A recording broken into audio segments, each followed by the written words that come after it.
Bonjour et bienvenue dans cette première vidéo d'une série qui j'espère vous intéressera, une série de vidéos donc consacrée à la magie. Je risque de vous décevoir car le but de ces vidéos n'est pas de vous dévoiler les trucs et les astuces, mais plutôt de vous faire comprendre que la magie, ce n'est pas justement qu'un truc et qu'une astuce. La magie, c'est l'ensemble de plusieurs sciences qui existent depuis fort longtemps, on va dire le siècle des Lumières. À cette époque, lors du siècle des Lumières, tous ces grands scientifiques, humanistes et philosophes, en fait, essayaient de faire comprendre aux gens que le divin ou la magie n'existait pas. Et ça a commencé à faire quelques frottements avec la royauté, puisque, comme vous le savez, le roi était de droit divin. Tout ce beau monde ont essayé de comprendre malgré tout, comment fonctionnait la nature, l'environnement autour d'eux. Des gens comme Lavoisier, inventeur de l'oxygène. En fait, quand on disait inventeur, c'était quelqu'un qui découvrait l'oxygène.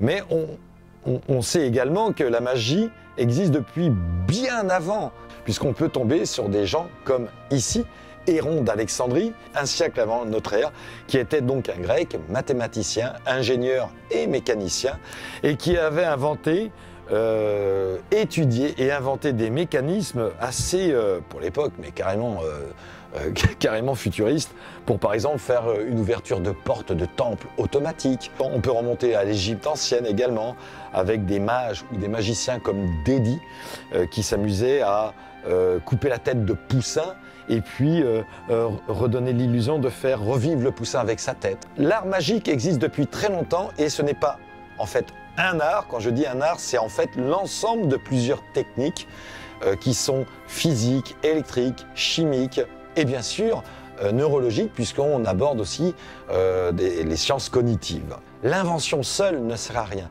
c'est son utilisation derrière qui est intéressante. Et ce qui est aussi très intéressant, c'est comment le type a réussi à trouver soit un mouvement magique, soit un mécanisme magique. C'est son raisonnement, moi, qui m'intéresse le plus. On a ici, par exemple, là, des bougies qui ne sont pas du tout de la même époque. Il y a une quinzaine d'années qui séparent ces deux bougies. On a une bougie ici qui va s'allumer dans un flash de lumière, chpouf, vous voyez. Et puis, on a une autre bougie ici qui va s'allumer tranquillement, enfin, si elle veut bien marcher, voilà, tranquillement. Alors, elle est un peu plus ancienne et qui peut même également s'éteindre.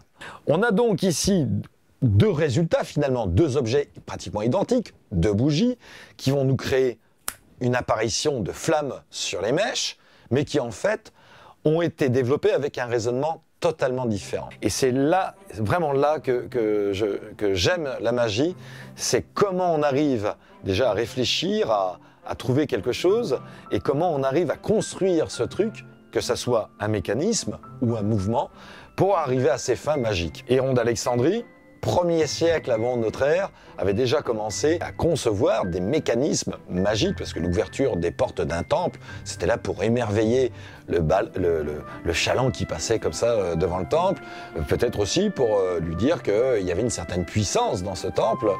Et puis, on arrive au XVIIIe siècle, où des gens, eux, commencent à réfléchir sur les mécanismes, comment ça fonctionne, la physique, la chimie, l'électricité, et finalement, on en perd un peu le côté divin, alors que la magie reste quand même quelque chose de divin. Bon, allez, juste pour vous mettre l'eau un peu à la bouche, donc cette bougie, vous la trouvez donc sur ce site, elle est en vente.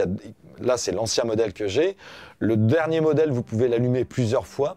Celle-ci, c'est un modèle que vous ne trouverez plus, hélas, qui était maintenant un objet de collection que j'utilise assez souvent. Et là, ça me plaît énormément. On peut allumer à la demande et l'éteindre. Personnellement, je préfère ce type d'astuce.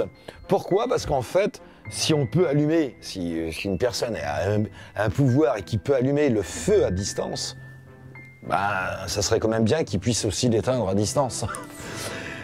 Sans souffler dessus, juste comme ça. La magie n'est pas basée uniquement sur un truc ou des trucs. La magie, c'est également une façon de présenter son tour de magie et une façon de présenter surtout son histoire. Pour moi, un magicien ne devrait pas s'appeler magicien. Et il devrait s'appeler comédien et présenter une histoire en utilisant simplement des tours de magie. Je veux dire par là, quand vous avez une personne qui est sur une pièce de théâtre et qui actionne un interrupteur pour allumer la lumière, on n'appelle pas ça un électricien.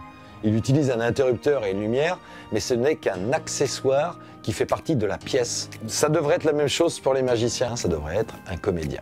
Sur ce, je vous souhaite une bonne semaine, ou une bonne journée ou une bonne soirée, et je vous donne rendez-vous pour les prochaines vidéos.